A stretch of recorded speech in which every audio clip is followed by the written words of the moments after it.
Wagwan ninjas and a ninja rats. It's your boy Hype to the DARDO. That is my fucking name and this is the real edits. Karibu kwa shughuli nyingine disastrous kuruka. Where tulisema tutaenda inaonekana kama tutaenda away from what we used to do and get to hear watu wengine hapa who I came across on TikTok wanajita OSN Vision. Our souls matter.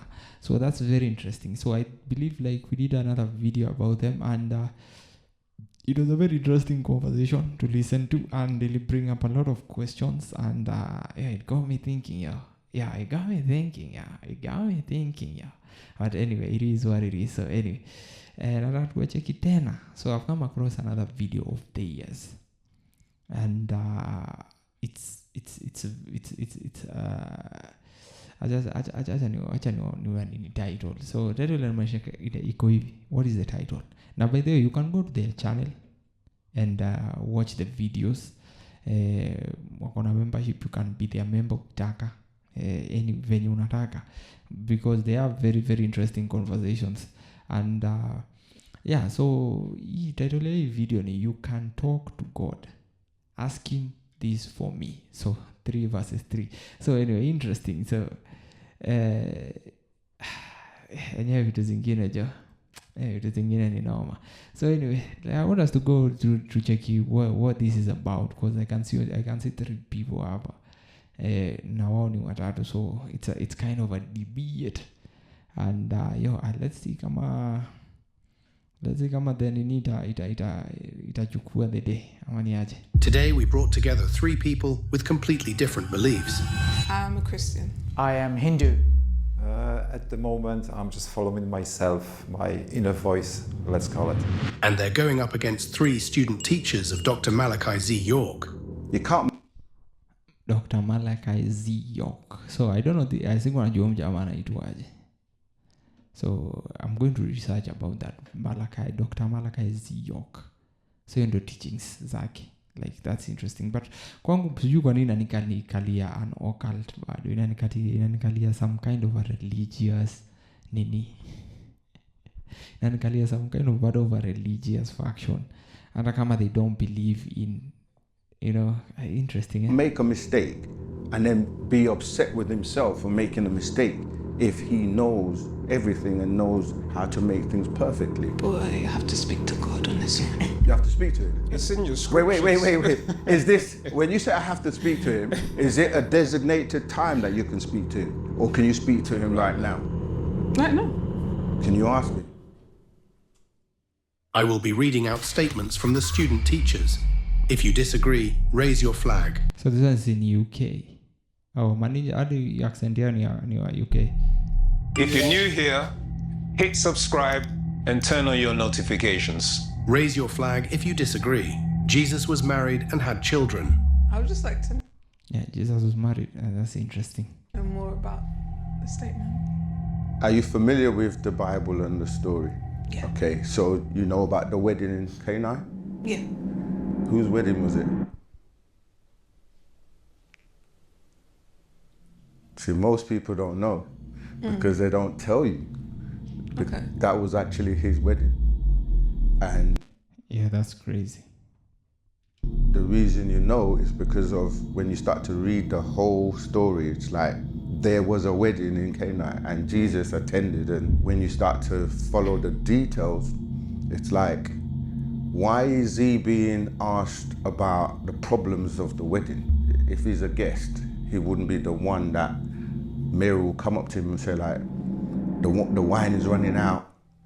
And then that's supposedly his first miracle, right? Where he turned water into wine, you see? But as you go on throughout the story, you start to see that his wife, who was, they say Mary Magdalene, but it's really a mistranslation from the word Magdala, okay? But she was his wife because when you study Jewish traditions, only a wife can do certain things, like rub his feet with oil. Like, for example, in order for you to be a teacher and be called Rabboni, in Jewish law, you have to be married to be a rabbi to teach. So there are many things that you start to unfold when you look at the whole story and put it all together. And he did have children as well. The wedding in Cana of Galilee, you find that in John chapter 3. And if you go to Acts 13, reading from 1, you read of how it talks about a character by the name of Simon Bar Jesus. And they don't tell you that word bar, it's unusual they use the word bar because that bar is a Hebrew word meaning son. So when they say Simon Bar Jesus, it should be Simon, son of Jesus. You see, it's why they deliberately. Yeah, that's crazy one. Enye ndio wanasomagi Biblia. Sini wale tulikuwa tunangoja kwenda church jo tunahubiriwa jo. Sisi kwa kujisomea jo. Hizi vitu nasikia nasikia ni kama nasikia this is crazy. Left that word in the.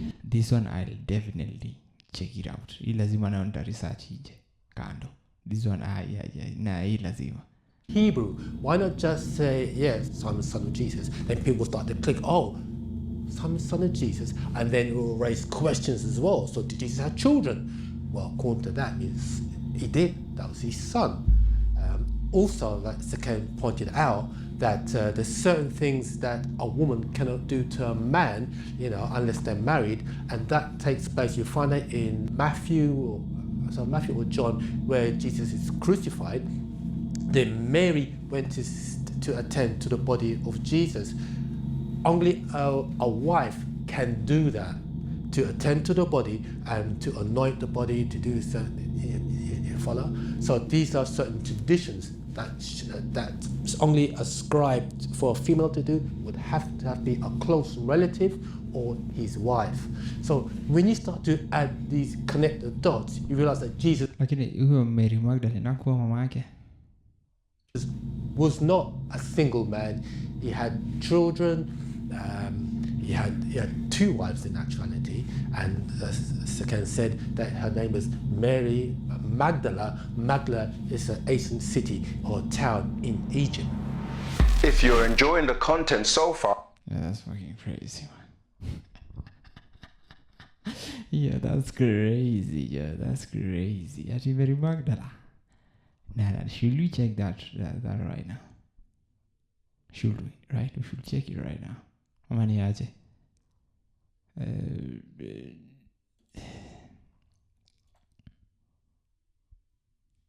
Ngoja, should we check it right now, kweli? Should we check it? Let's see if we can check it out. Hi. That's very interesting.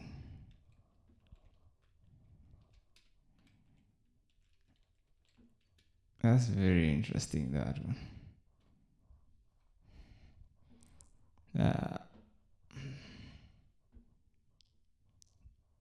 Also called Mary Magdalene, was one of the most devoted followers of Jesus in the Bible. She came from the town of Magdala, which is why she is called Magdalene. So her role in Jesus' ministry mentioned several times in the Gospel. She followed Jesus during his travels. She was presented to the crucifixion when many disciples had fled. She witnessed where Jesus was buried. She was among the first people to visit the tomb. So first witness of the resurrection. She was the first witness of the resurrection. So where does it say? Many people think Mary was a prostitute. The Bible never explicitly says this. This idea developed later in Christian tradition when different women mentioned in the Bible were mistakenly combined into one person. So Mary Magdalene is remembered for her faithfulness to Jesus. So she was not a disciple of Jesus, right?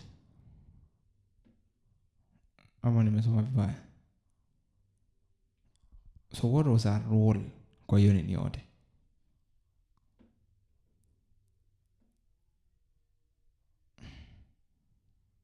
Or apostles of apostles. That's interesting. Devoted follower of Jesus in the Bible. So Simon Bar Jesus.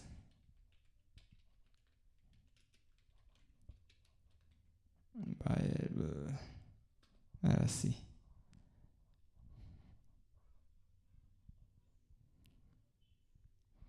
Simon Bar is actually a combination of two names that cause confusion in the Bible. The person most commonly known called Bar Jesus was Jewish sorcerer and false prophet mentioned in Acts. So he appears in Acts 13, 6-12. He was a magician, false prophet on the island of Cyprus. Yeah, that's interesting. He was associated with the Roman governor. So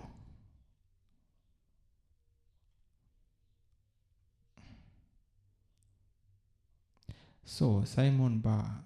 So there's another biblical figure whose name includes Bar Jonah, or son of Jonah, Simon Peter.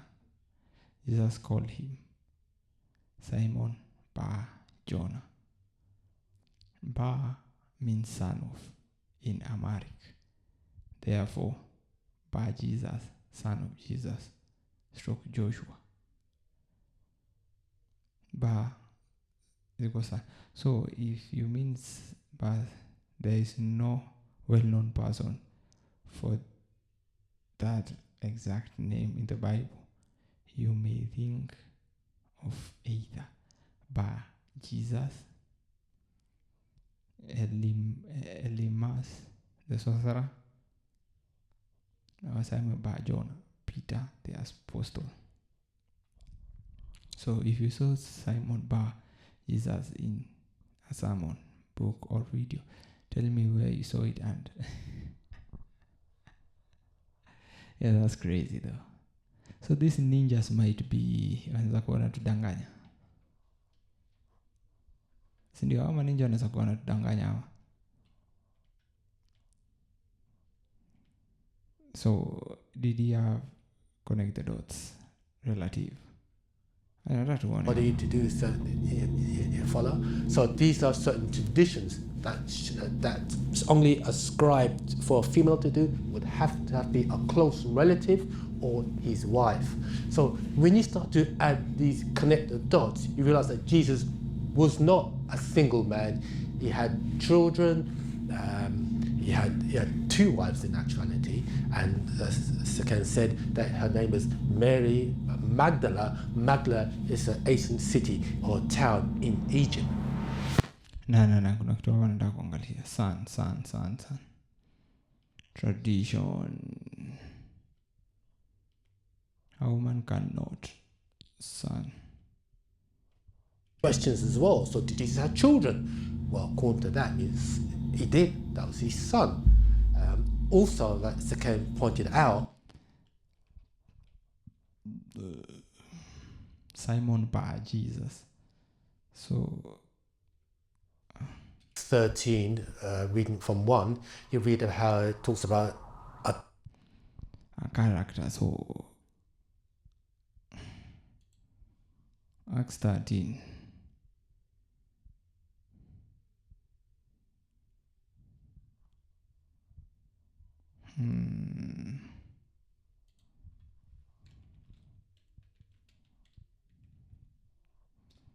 Acts 13, let's see.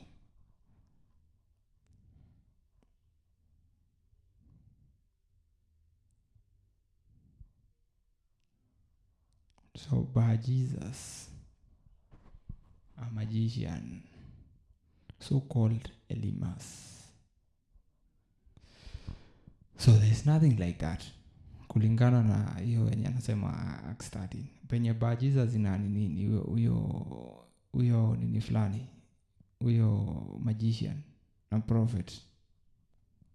So huyo mjamaa anasema Simon Bar Jesus.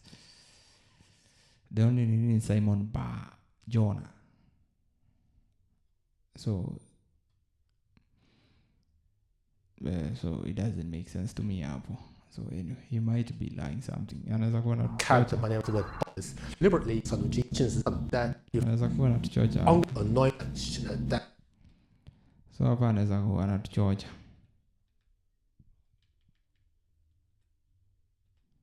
So tulikuwa hapo. Like and comment. You just try to explain me what's the purpose of the universe or life. So life is discovering your potential.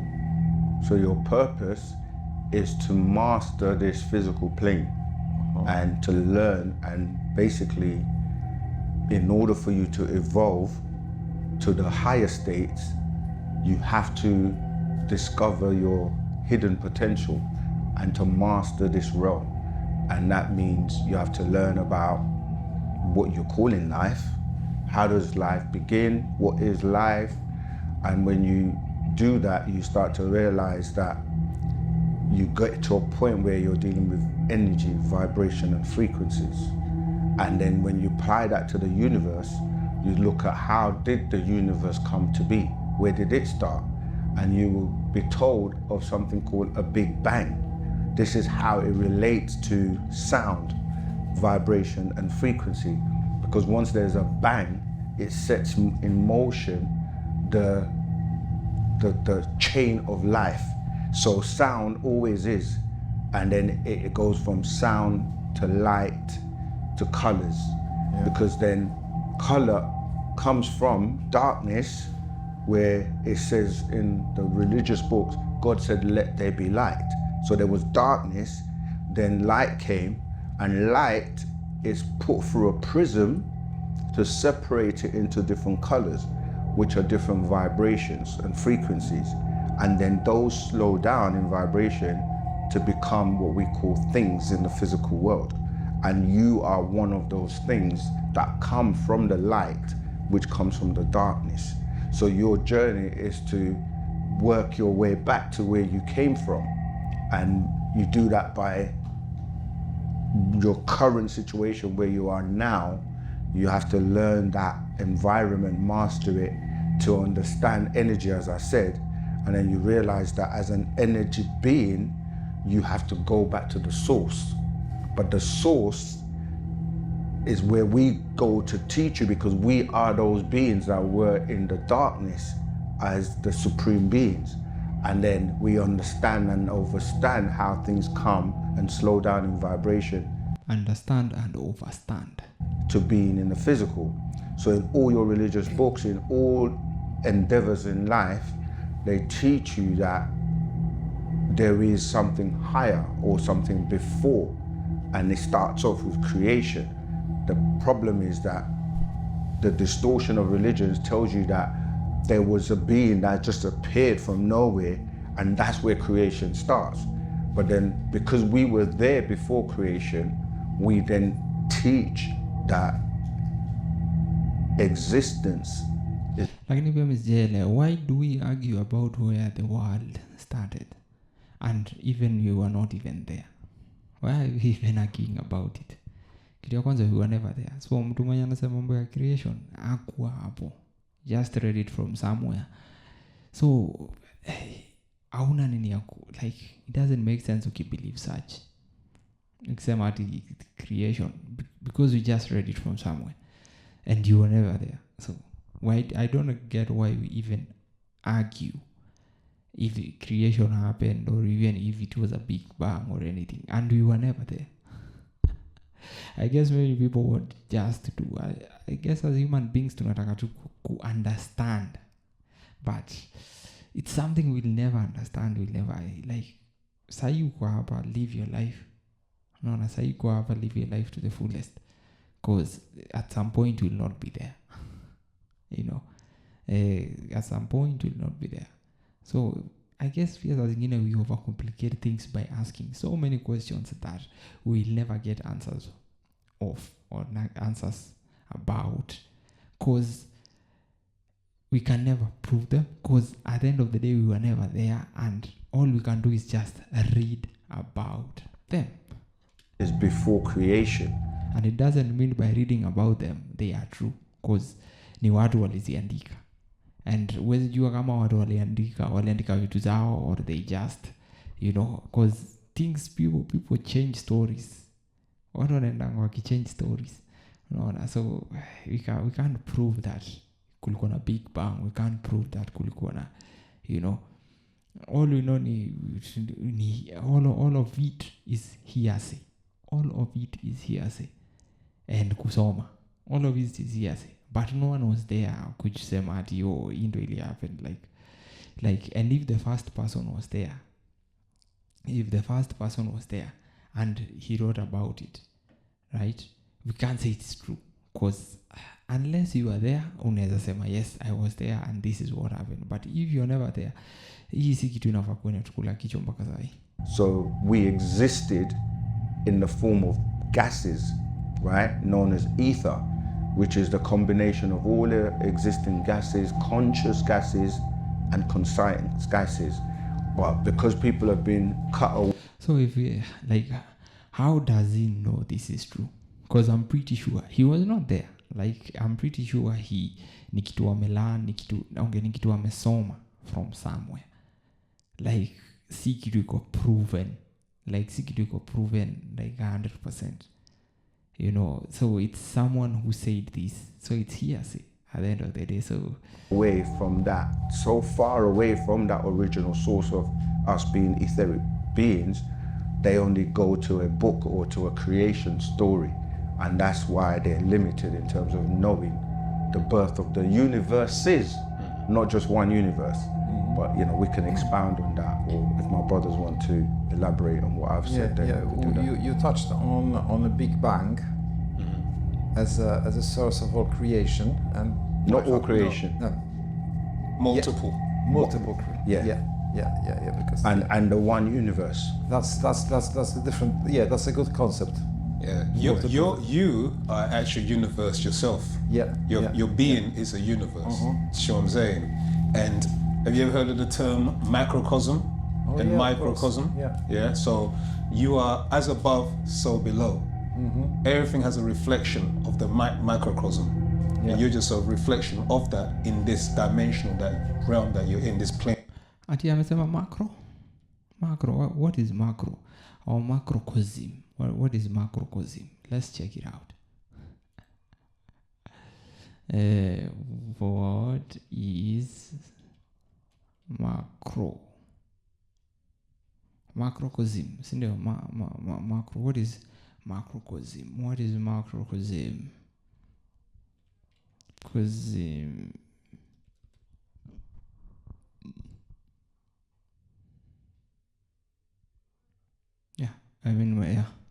Macrocosm, a larger system, world or universe that contains smaller parts which reflect it. So simple meaning, macrocosm equals the big picture or larger whole. Microcosm, a small part that represents the larger whole. Interesting.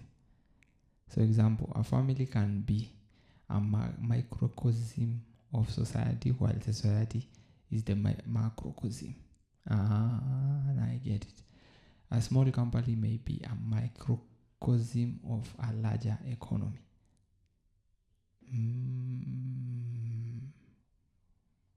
In philosophy and religion, the microcosm often refers to universe as a whole.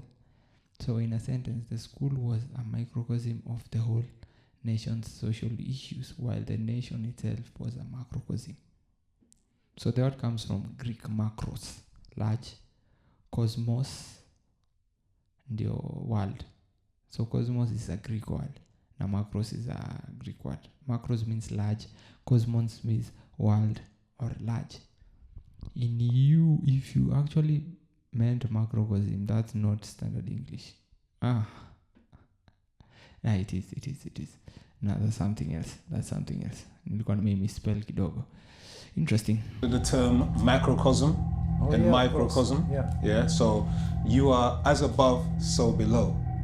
Everything has a reflection of the microcosm. And you're just a reflection of that in this dimensional, that realm that you're in, this plane that you're of existence that you're in. You see, so being that you're multi-dimensional being, you exist here as well as in other dimensions. Yeah. So you are actually a universe in yourself. Yeah, and that universe is connected to the multiverse. Yes, it is. Understand? Exactly. Yeah. We are just a tiny little fragment, tiny little copy of Fractal, that's right. fractal Yeah, of everything. exactly. Because That's that's the nature of it. If you'd like to be part of a future video, email us at info@osnvision.co.uk. Kama ninja wewe wanavaa jo wananishtua jo. Venye wanavaa ndio inashtua kabisa. There are actually 3 different Jesus characters in that story, and their stories are all mixed up, and this is why people get confused, because Happy Ray pointed out one, which is Bar Jesus, which means the son of Jesus from Mary Magdalene and him, but you also have But your story about Jesus kulingana na research yangu, it doesn't exist. Bar Jesus, the only Bar Jesus exists ni hiyo asosara alikuwa anaitwa Elimas. So I don't know hiyo Simon Bar Jesus, but kuna Simon Bar Jonah, son of Jonah. Yeah, hiyo iko, and I think Jesus ndo alimuita hivyo kulingana na what I've seen. Yeah, kulingana na what I've seen, let me see. Yeah, kulingana na what I've seen, that's what I've seen, man. So yeah, kulingana Bar Jesus, he appears in Acts 13:6-12. He was a magician and false prophet on the island of Cyprus. He was associated with Roman governor Sergius Paulus. When Paul the apostle and Barnabas preached the gospel, Bar Jesus tried to prevent Sergius Paulus from believing their message. So Paul rebuked him, and Bar Jesus was temporarily struck blind. See, yeah? So the Bible also says Bar Jesus was known as by another name, Elimas the sorcerer. That's in Acts 13:8. So Simon Bar Jesus, there is another biblical figure whose name includes Bar Jonah and son of Jonah. So Simon Peter. Jesus called him Simon Bar Jonah in Matthew 16:17. So hapo kwa Acts juu wamesema nini? So I don't know. Maybe I don't know. So Bar means son of in Aramaic. Therefore Bar Jesus equals son of Jesus or Joshua. Bar Jonah equals son of Jonah. So if you mean Simon Bar, there is no well-known person by that exact name in the Bible. So you may think of either Bar Jesus as in Acts 13, or Bar Jonah, Peter the apostle in Matthew. So that's interesting. So I don't know where they got that from, but anyway. somebody else called Cleophas, who is also the son of Mark Antony and Cleopatra.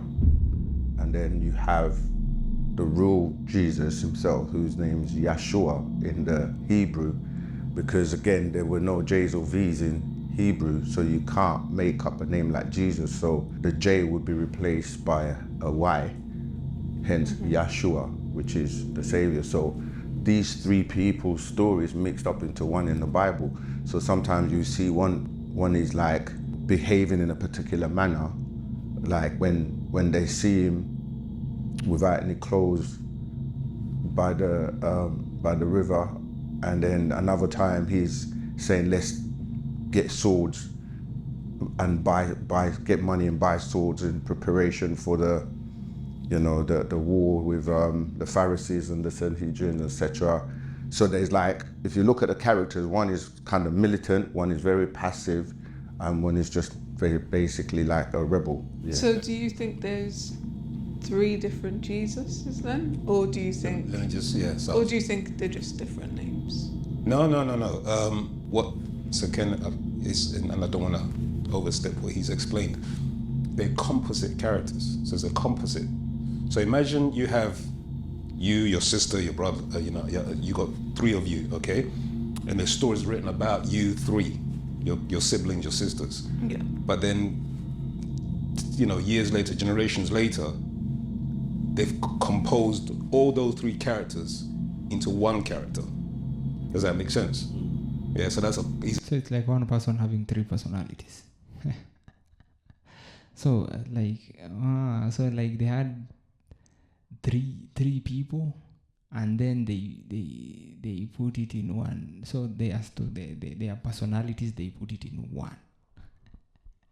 Okay, maybe even wanajaribu kuexplain, I don't know.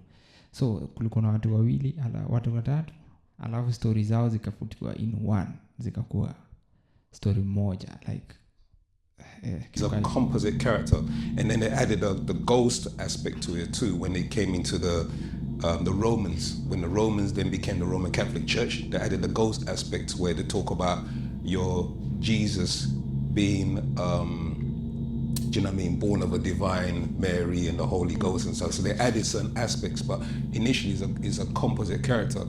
And there was three different people. So Justus, Cleophas, that's one character. Yeshua, and then you had the Simon Bar Jesus.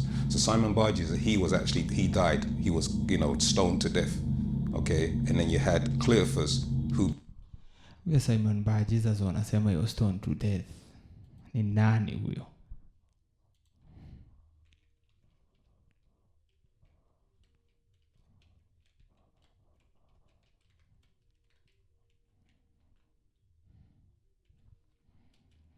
Stoned to death, acha tuone.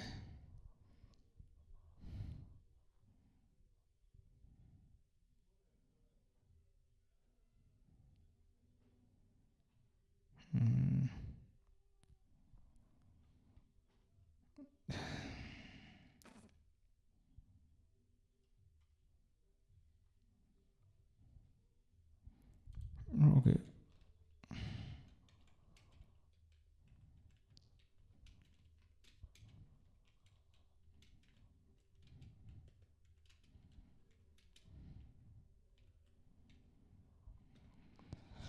Acha tuone.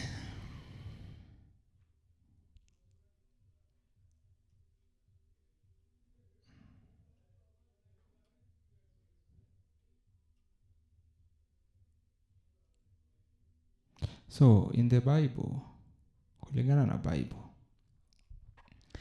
several people who were stoned to death, especially in the Old Testament, in the early church. So tuko na Stephen, Acts 7:54 to 60. He was a deacon in the early church. So tuko na Achan in the Old Testament. Joshua 7. He disobeyed God by taking forbidden items after the battle of Jericho. Vitu zingine ndo wezi elewa, like how would God allow this? Like kweli, how angry was he? How angry was he to an extent that mtu amechukua forbidden items? Like tseme, how angry will you be as a father? Mtu wako maybe amechukua tseme nini? Tseme mtu wako amefanya nini? Acha tseme gari yako, si ndio ameibakiza na amechukua gari yako. Akaenda na akarudi, si ndio? How will you be? Like how angry will you be? How angry will you be to an extent that you will kill him because ameiba gari yako? Okay, you might punish him. You might be angry and punish him, right? But stoning him to death because of taking forbidden items, like, it doesn't make sense. It doesn't make sense. Just for taking forbidden items. He disobeyed. So Achan was stoned to death because he disobeyed God by taking forbidden items. So Israel stoned him along with his family, and possessions as judgment. So how would God allow this? That's crazy. That's crazy. So anyway, Naboth, he refused to sell his vineyard to Ahab, King Ahab. False users were arraigned against him, and he was stoned to death. Apostle of Paul the Apostle.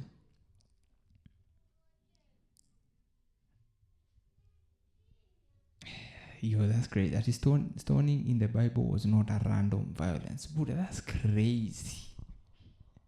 And sasa fulani kitu ingine Bible inajaribu kusugarcoat stoning. Unajua stoning ni kumaanisha nini wewe? Hiyo si ni kupiga mwizi. What do we do nowadays? Ukishika mwizi, what do? You stone them. Right?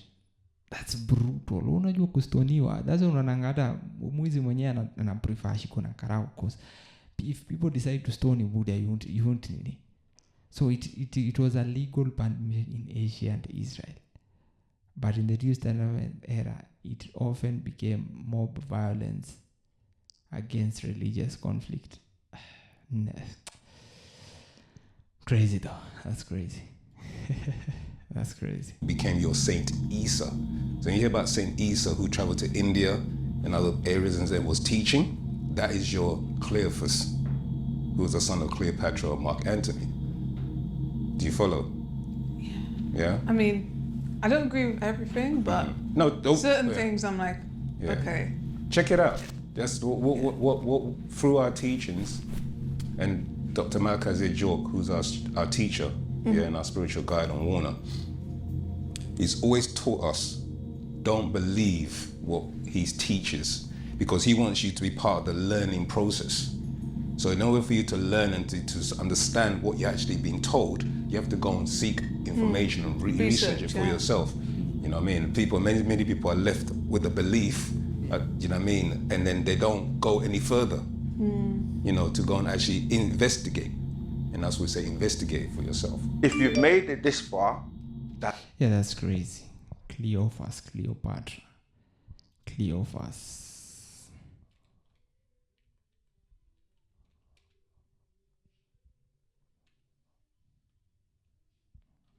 Cleophas.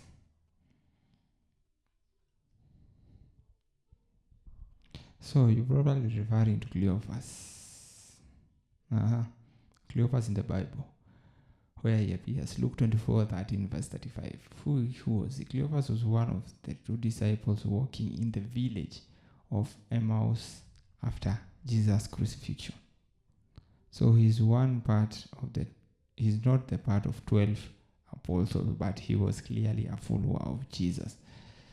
Interesting. Hawa watu wenye wanatajwa ni mafollower. Mary Magdalene ni follower, but they were not disciples.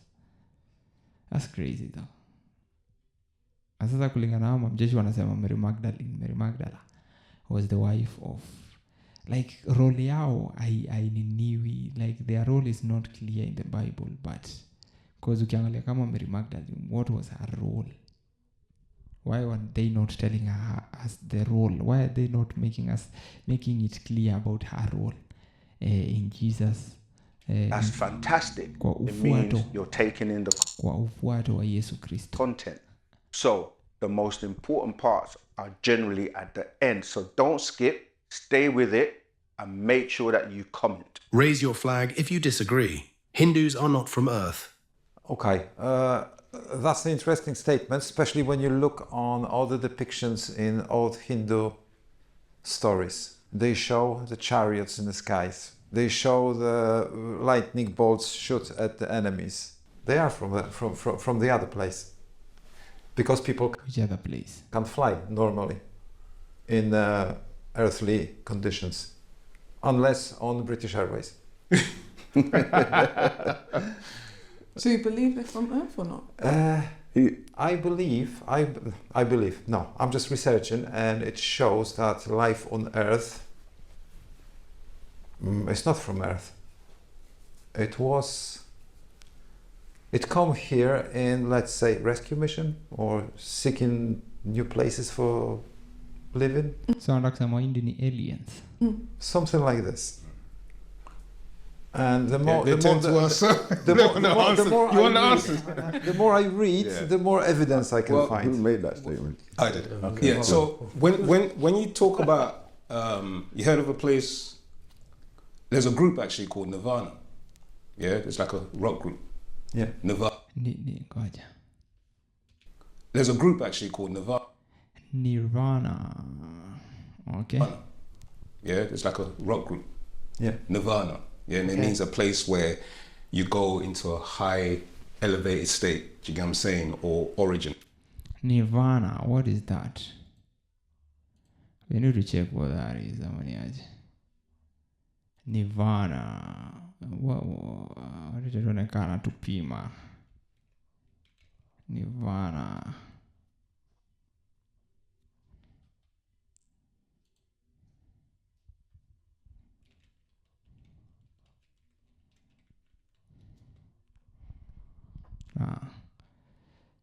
Nirvana is one of these words people throw around casually, but it really means a lot of but its real meaning is a lot deeper, and most popular explanation online are watered down. So in Buddhism, nirvana is the final liberation from suffering. Dukkha. So desire, into brackets dukkha, desire and the circle of rebirth. It is not heaven, not a place, and not a reward. It's more like a complete extinction of craving and ego-based identity. So when that happens, suffering stops because the mental fuel that creates it is gone. So in Hindu tradition, the idea is similar but framed differently. Nirvana often overlaps the moksha, meaning liberation from the cycle of rebirth and unity with ultimate reality, Brahman. Interesting. Now here's the part most people misunderstand. Nirvana is not a happy emotional state. It is not eternal bliss in human sense. It's closer to the end of the system that produces suffering and desire. So devil's advocate angle. A lot of modern interpretations turn nirvana into a comforting fantasy like ultimate peace, you go to afterlife. That's simplification. The original idea is more radical. It's basically saying your normal sense of you is part of the problem, and freedom comes from dismantling it entirely. That's uncomfortable, not romantic. Interesting. Okay. Nirvana is actually a place where beings So kulingana, it's not a place. have come from. It's in a galaxy. You understand? Kulingana na ile nini yetu tumesoma. Definition yetu tumesoma. It's not a place. Right. So when you read about you got the Upanishads. You know about the Upanishads? Okay, because you said you're Hindu. You're Hindu. Yeah, so I'm asking you. You know about the Upanishads? Okay. No. So you got the Upanishads. You can research this. Okay. You got the Bhagavad Gita. Yes. Yeah, you know about that. Yeah, and they talk about certain incidences that took place, wars, etc. Yeah, in the Mahabharata. Ramayana. Okay. Yeah, so you know about all of that. You hear about Krishna. Yeah, you hear about Vishnu and Shiva and all of these beings. Okay. What you have to realize is these beings were beings from other worlds that were seeking refuge or came to this world many, many millions of years ago and established the Hindu culture that you know today. So when you talk about Brahma and Shiva and stuff, they were incarnations onto this realm. Does that make sense? Yeah? You hear about crafts called Vimanas. These are all crafts that have come to this realm from other star systems. Star system. Right. Does that make sense? So this was way before. This is way before. So they established the Hindu culture on this planet. And when you read the stories, they talk about Ganesha and beings have 4 arms, 4 legs, and other or wings, etc. And some were warriors, some were demons. All of these written in a story form. But really and truly, they talk about beings that had certain abilities, or they were doing genetic manipulation. Mm-hmm. Just what I'm saying, when they came here, from their world. Mm-hmm. So Procyon, there's a place called Procyon, which means before the dog in Greek. Yeah, it's the Canis Major or the Canis Minor star system. And hizi maneno narusha hapa jo. Canios. When you look at the word Canis Major and Canis Minor, you're talking about beings that were there that were of a hairy trait. Okay, these hairy traits is what you find predominantly in the Hindus because they're very quite hairy people.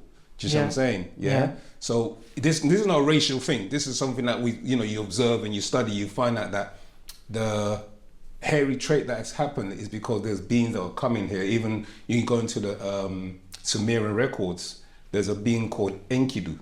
Yeah, Enkidu was a creature that was grafted with using genetics. And they came from these star systems. So when we make that statement, you have to look at the books that is written by the Hindu culture and not just take it as just stories.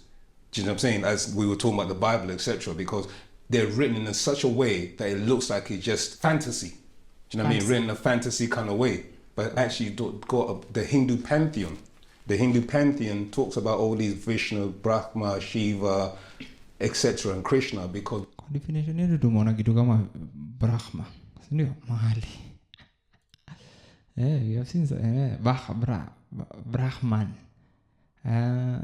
liberation from a cycle of rebirth and unity, which ultimate reality, Brahma. Interesting. Yes, there were actually beings that came from other worlds to this planet. I'm 28.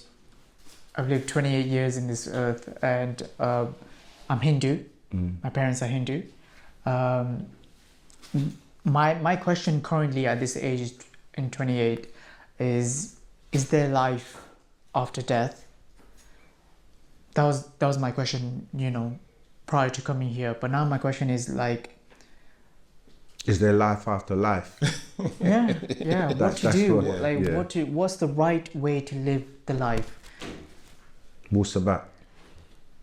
But you may not know what that is. So Musabat is our ancient culture and way of life that our ancestors practiced, and they were in tune with nature.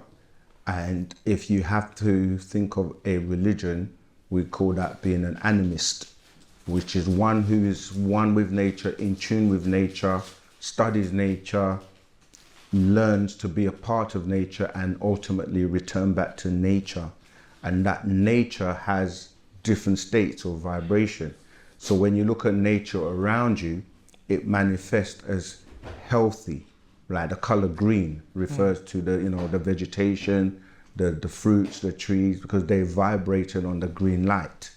Okay, but then without knowing that, you reduce your vibration to coming down to just being like mortal or physical being, and forget about the essence of you, the real you, which is what we're calling that energy being, like that has different levels of vibration, your spirit, your soul, your mental, your etheric being. And the object is really to get back in tune and in connection with nature. But the best way of life is called Pataruk, which means the way in our language, because you have many ways, but you have... So these ninjas have their own language. That's crazy. The best or the ultimate way to live, that's Pataruk. That's something you will learn more about as you learn more about what we teach. So you're trying to reconnect with the source. My brother Haptui said that we call that the all expanding. Okay. In English, because that's the best way we can explain it in English, being very limited in tones, vibration, and frequency. So it's about getting back in tune with that way of life. We can go into more details in terms of how you should live. We spoke about, what you put into your body, who you call on, what you intake, the tones you use, because they have vibration and frequency that affect you, who you're speaking to, who you're calling on for help and guidance and assistance. We have one amongst us who we refer to as Parnababianun, known as Dr. Malachi Z.K. York, who is the incarnation that's crazy. of the highest being, who religions call God.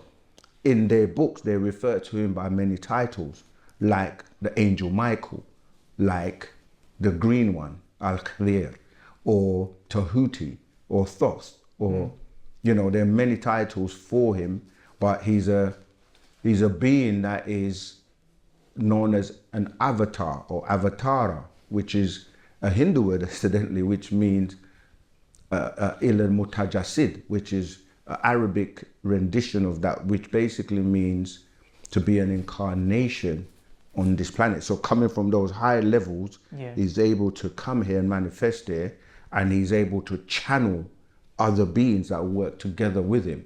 And one of those beings is Yanun. That's why we say Pa Nabab Yanun. So that's the supreme being that has 720 degrees of knowledge, which is symbolic of having two circles of 360 degrees. One is a physical world, everything you see, touch, and by way of perception. But then you have another circle of 360 degrees, which is the unseen world, what people say spiritual, etc. When you put those two together, 360 plus 360, you get 720 degrees. And when you go to university, they teach you to have 1 degree.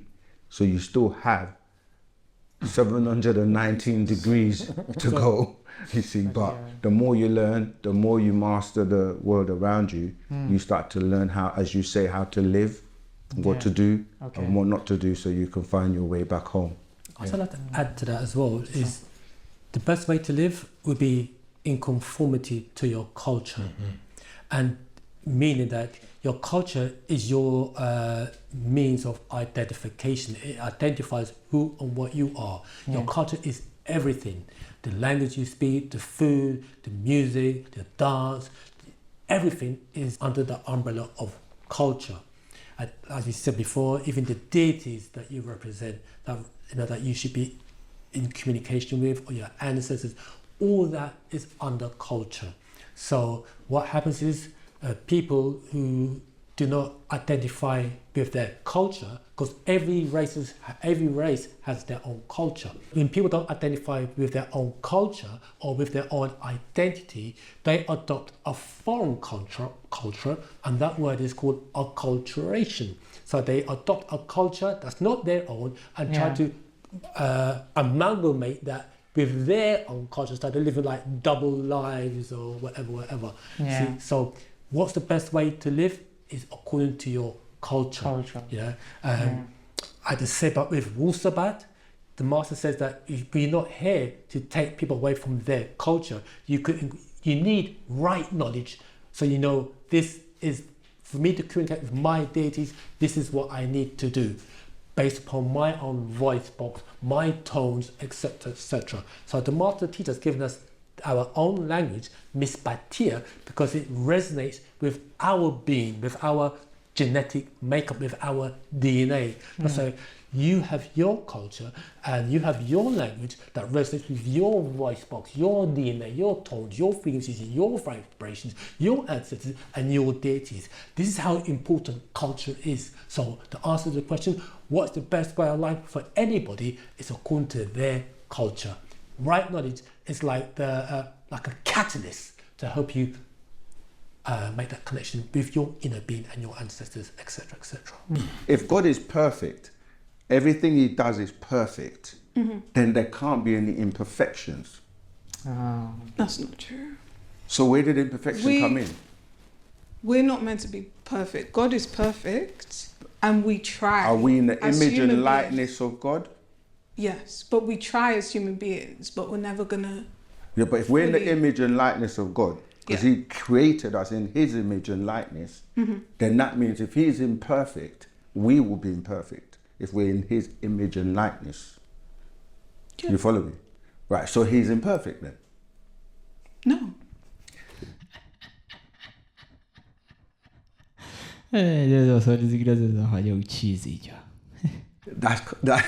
That's not making sense. If God is perfect and we're in his image and his likeness, we should be perfect. Yeah, that's true. We should be, but... Right, if we're not, that means if we're in his image and likeness, he's not perfect. And I'm trying to explain to you that this is because the gods that you're talking about are your Enki and Enlil. They're imperfect. They're agreeable and disagreeable, which means most translate as good and bad. That's why people that have this image of a perfect God that knows everything, that can't make mistakes, is wrong, because he said it grieved him for creating man. So either he didn't know he was going to create man to go wrong, which means he doesn't know everything, or if he did know everything and he created man and then he was grieved by his own creation, that means he made a mistake. You can't make a mistake and then be upset with himself for making a mistake if he knows everything and knows how to make things perfectly. Yeah, that's crazy though. He can't make a mistake and be angry. Like he can't make something perfect and then be angry about hapo amesema nini hicho? Amenirusha. You can't make a mistake and then be upset with himself for making a mistake if he knows everything and knows how to make things perfectly. Boy, you have to speak to God on this one. You have to Yeah, that's crazy. speak to him. It's in your scriptures. Wait. Is this, when you say I have to speak to him, is it a designated time that you can speak to him? Or can you speak to him right now? Right now. Can you ask him? What do you want me to ask? Did he make a mistake when he grieved in his heart? But you can ask yourself. But Yeah, we're but trying we to don't explain claim to to you speak to that God the like God of the your way you're Bible saying. Yeah. It's your Enki and Enlil. They're two different natures. That's what we're trying to explain to you. That these concepts that you believe in are taken from ancient concepts and then being brought into the European concept and giving you a God character. Do you see what I'm Okay. saying? I see what you're saying. Yeah, But so- I think that Christianity started from Ethiopia, though. I don't really believe. Where did Ethiopia start from? Where did Ethiopia start from? What do you mean? Like what country? Oh, I'm saying, you said you believe that Christianity started from Ethiopia. But what's the word Ethiopia in the Bible? Have you ever looked it up? It's the word Cush. Okay, let's check it. This one you have to check it. What is the word Ethiopia in the Bible?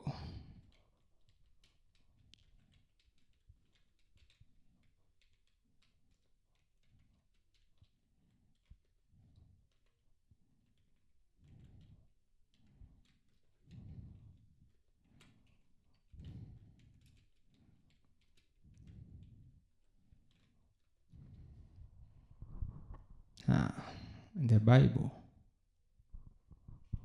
So, the what is Ethiopia translated as? What in the Bible? What is translated as Ethiopia? Is not always the modern country you're thinking of. So, the original term most often used is Kush, not Ethiopia, in the modern geographic sense. So, what does it actually mean? So in Hebrew, Cush. In Greek, Septuagint, translated as Ethiopia, which later became Ethiopia in English Bibles. So, where it appears, for example, Genesis 2:13 mentions the land of Cush. Acts 8:27 talks about Ethiopia, Ethiopian eunuch, serving the queen of the Ethiopians. So the blunt truth here is where people get it wrong. So a lot of readers assume Ethiopia in the Bible is equals to modern Ethiopia, but that's an anachronism. The Bible Cush likely referred more broadly to regions south of Egypt, parts of Sudan and Nubia, not necessarily the Ethiopian borders. So why this matters, if you mix up Cush with modern Ethiopia, you'll misread historical identities, ethnic references in scripture, and even some theological interpretations about Africa in the Bible. So bottom line, Ethiopia in many Bible translations is basically a later labeled stuck onto an older African kingdom, Cush, not a precise reference to the modern nation. So if you want, I can break. So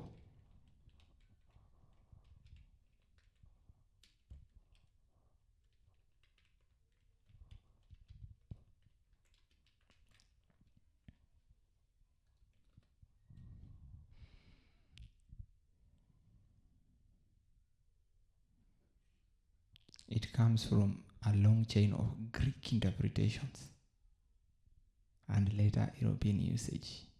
So, a Greek origin. The term comes from an ancient Greek Ethiopia. So, how it became so modern, they got the name much later. European writers kept using Ethiopia from the horn of, so the ancient kingdom of Aksum and later Abyssinia gradually became associated with them. Eventually Ethiopia became no.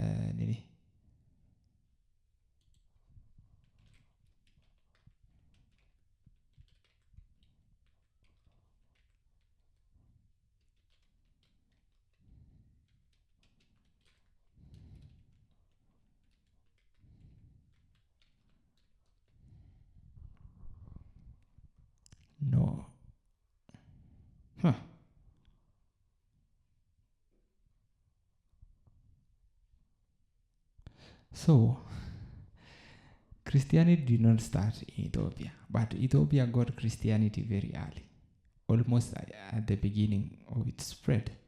So, where Christianity actually started, Christianity began in the 1st century in Judea, modern Israel or Palestine, centered on the life of teachings and teachings of Jesus Christ. It then spread through the Roman Empire via apostles like Paul. So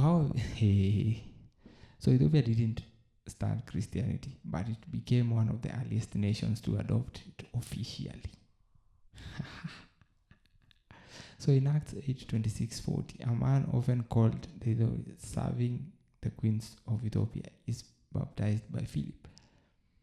So that usually seems as the first recorded connection between Christianity and Ethiopia. That's crazy. So official adoption, Christianity became the state religion in the kingdom of Aksum, ancient Ethiopia kingdom. So around the 4th century, King Ezana of Aksum converted to Christianity. Ethiopia became one of the earliest Christian states in the world, alongside Armenia and Rome. So the blunt reality, people often exaggerate this into Ethiopian started, but so what is true? Christianity started in Levant, Judea. Ethiopia adopted it early and preserved it deeply. It developed into uniquely African form of Christianity. Now the Ethiopian Orthodox Tewahedo Church. So history ya kusema Christianity ilianza nini hicho? Hiyo ni mambo yenu hicho. So hii nao pia hawakuda wenye wameband. Kush. You know who Kush is? But wacha tuwasikize. From Egypt, yeah. There you go. That's why I said to you, the God comes from Egypt. When you're talking about God, you're talking about ancient Egyptian deities. Amun is one of the ones I gave you that you can find in Revelation 3:14. Why everyone that prays to God ends their prayers with Amun or Amen or Amin, because they're given reverence to the ancient Egyptian God, who we are descendants of by DNA and everything. We are descendants of Egyptians. Click here to watch the full video, which includes a... Yeah, that's crazy though. So it was a 3-hour video, but we are just watching the short ones and because pia tuzipiga shughuli mrefu ama ni aje. Anyway, sawa. At least pia tumeweza kulearn vitu, at least tumeweza pia tumekuwa sure about some other things. So Christianity did not start from Ethiopia as they say. Sindio? It did not start from Ethiopia. It started from Judea, Levant. Wameita Levant. So Ethiopia walichukua early and interesting. That's very, very interesting. Anyway, remember to like, subscribe, share, and also comment. And if you're watching without doing the latter one, do it as fast as you can so that you cannot miss on other amazing videos such as this. Najua imekuwa bora zile yenye tumezoea, but it is what it is. Tunajibamba vile inafaa and pia tunalearn kitu ama ni aje. Alafu usisahau kusupport the channel. Mpepe namba iko hapo chini, unarusha kitu, si ndio? Tunaendelea venye inafaa ama ni aje. Alafu tukimaliza tunasema it's all about content.